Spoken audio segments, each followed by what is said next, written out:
right, back out here spraying. We disked about 3 weeks ago. So right now we have about 6 inches or so of regrowth, which is perfect because a lot of it is that torpedo grass.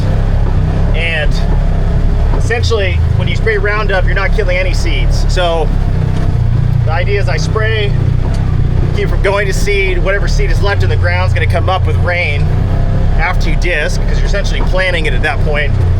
And then I'm coming back and I'm hitting whatever has come up. So essentially, those seeds that were in the ground, I'm now killing. So I just saw a huge pile of snails over there. Here, let me show you this real quick, actually. This is wild. So snail kites are out here too. And there's just like a pile of just snails everywhere that they've just been annihilating on. They're a protected species, so it's pretty cool to see. I mean, just thousands of these apple snails right here. Pretty wild. Little identification here. This is all, it's not too bad here. Actually, let's go over here and see. A lot of this stuff by the pond here is torpedo grass. So I sprayed that. And then you do have some, this is Ashtonami too, so deer like that. Try to find, okay, so here, this stuff that kind of looks like a stalk here, that's probably some millet coming back. I mean, there's just not enough of it to not spray though. There are some areas, you can see here a little better. Some of the millet, I just got round up a little bit like an idiot. See that darker area there on the bottom, that redness? That is probably a wild millet coming back up. And you can kind of see all the stuff sticking up a little bit. That's super green, sticking up a little higher. That's all little millet there too. So when it's really thick, I'll save it. When it's not that thick, I'm just annihilating it with Roundup, because millet really likes soil disturbance. So after we disc it again, that will still come back.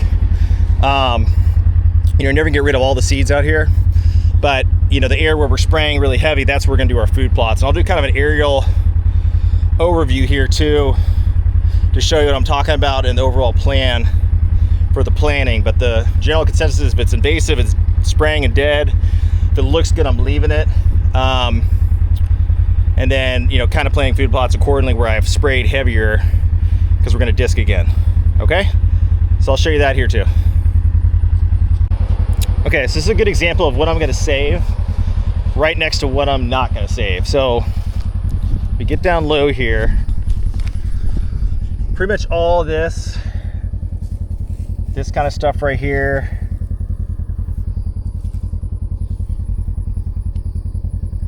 looks to be millet to me. This is not what I want here. This is torpedo grass, but it's pretty sparse.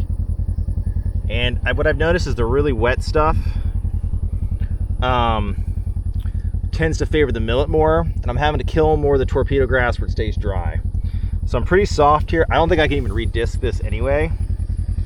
So we're just gonna leave this alone. And then right here, if you go here, this stuff's already starting to seed. This is a thick mat of stuff. You can't even really pull it out of the ground. I mean, you can see how extensive the roots are. This is what I want to kill, and it's in a drier area. You can see here where my boots are, it's a good foot lower than that. So I think that's gonna work out well, because I don't think I can even redisc that other stuff anyway. So yeah, and then this is kind of this area here. It's like a 2-3 acre area here north of our pond here that I'm gonna save. I think it works out perfect. Kind of got a bug up here or something. And this I'm probably gonna start to hit more. It starts to get more invasive. So yeah, so right here, you know, would be kind of where I'll put a food plot next to native, so that, you know, when you come in and you know, either mow this, which you can do because it's native, or roll over.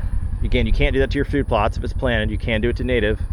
Then it'll be right next to food plot here. So open water from pond, open water here, food plot here. That'll work out well. And then just to kind of show you the setup here, I know I've showed you before, 65 gallon Femco tank, boomless sprayer. spray nozzle on top. I'm doing 2.5 gallons of 51% Roundup with a half gallon of vinegar. And we went up on concentration. I didn't love the way it killed last time. So I think I did okay, but the wet stuff, it just didn't work as well. So I went up on the concentration. And then we're obviously moving a lot quicker now because it's a lot flatter and lower because we dissed it already. So I think it's gonna work out nice. I'll keep showing you what we're doing here. Okay, so this is more obvious, all right? This is clearly millet coming back here. I did not plant this. This is volunteer. It goes all the way here. Right here as well. Now, even if this happens to be a non-native millet, like a Chihuahua or a Japanese, you still are allowed to manipulate this because I did not plant this. This came up volunteer, and so it's considered almost wild at that point. You cannot plant a seed and manipulate it though. But this is all stuff that just came back from just spraying and ground manipulation and having the right moisture of the soil here. Roux, sit down. All right, guys, this is Roux. He's a red lab. Got him from Red Tie Retrievers in Virginia. He's out here getting the lay of the land. You excited? Been super happy with him. Great dog. He's in the house still a little bit too much. Other than that, he's a trooper. Hey, hey, look, there you go. There you go.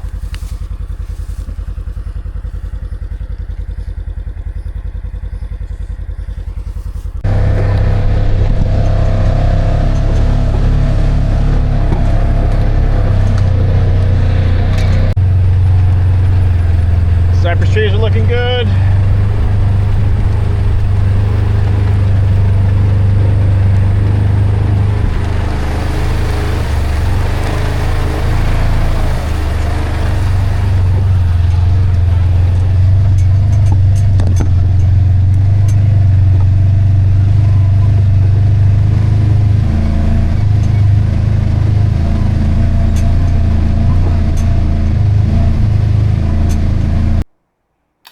So we're taking off here, kind of in the central area of the property.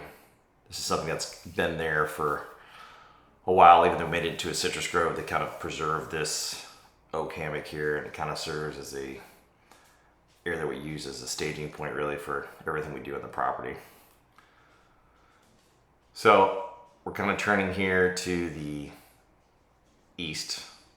This is the southeast part of the property here. You can see kind of we have a berm that goes around it. That's where the tire tracks are. This has been dissed once, except for the area that's obviously greener than the rest that got missed for whatever reason. So we're gonna have to respray that disc again. But this area in particular here in the southeast, we're probably gonna do a mixture of rice and some Chihuahua millet, kind of growing more to the north here. This is a little shallower once we flood it. So I'm gonna do sorghum kind of in the drier areas that you can see there, and then pepper in some millet throughout. This is a borrow pond that was used to make the berm. You can see there. We also have a central slough, which holds a lot of our water and also kind of helps flood the property uniformly when we pump into it. It used to be an old drainage ditch, which we converted to actually a structure that now helps flood. So kind of flying to the north here, property starts to get a little lower. I'd say the lowest point here is about 21 feet of elevation above sea level. We flood to about 23.5, or perhaps maybe a little lower than that. So 2 to 2.5 feet is the deepest we get, with the exception of the pond. Obviously it gets a lot deeper, but I usually try not to keep it more than 2 feet. So we're gonna kind of swing back, going towards the west. This is a public marsh to the north there. So we'll kind of keep going there, and then you'll start to see some areas there that we got pretty good spray coverage on, and it's a little drier, so the grass really hasn't come back too hard yet. The big square there, it's about 10-acre swath of cypress that we planted. You can see them kind of dispersed in there throughout. I'm going to leave this alone. One, it's a little higher there in the middle. It doesn't flood very well, and two, I'm going to give some kind of natural cover area for the deer that just doesn't ever get touched. Use it as a bedding area. And then also this will serve as kind of a blind area for us too once those cypress trees get to a certain height. So we're going back towards the west now.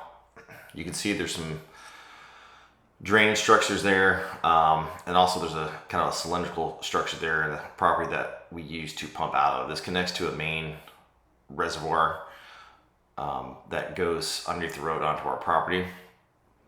So we use this, what we call a sump, to pump out of and then drain into that slough area, or it should be pumped into the slough area, which then floods the property.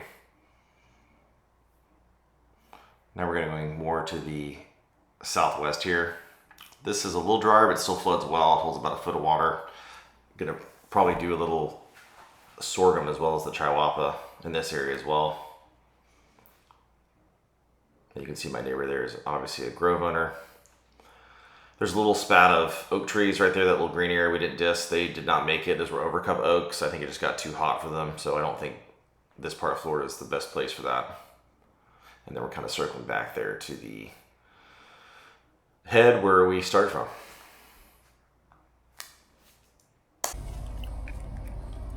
All right, so we're done for the day.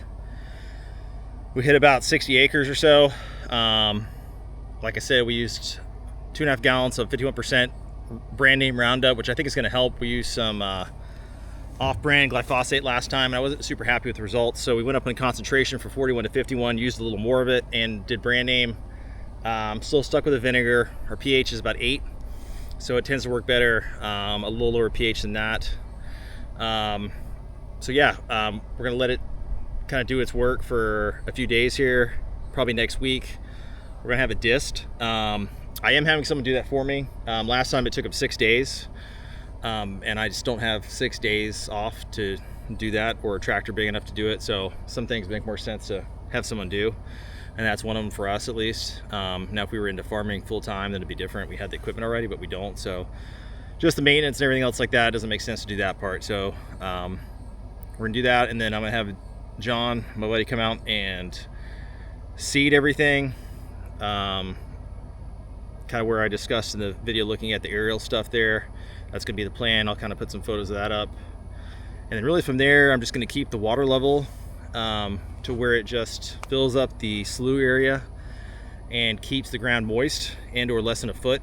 I don't want it super flooded yet, because then it makes it hard to mow down areas and roll areas, etc. So I'm probably going to keep it at that same level, especially through hurricane season here. I don't want to flood out my neighbors who have groves, so we're going to keep it kind of moist but not super flooded. And then probably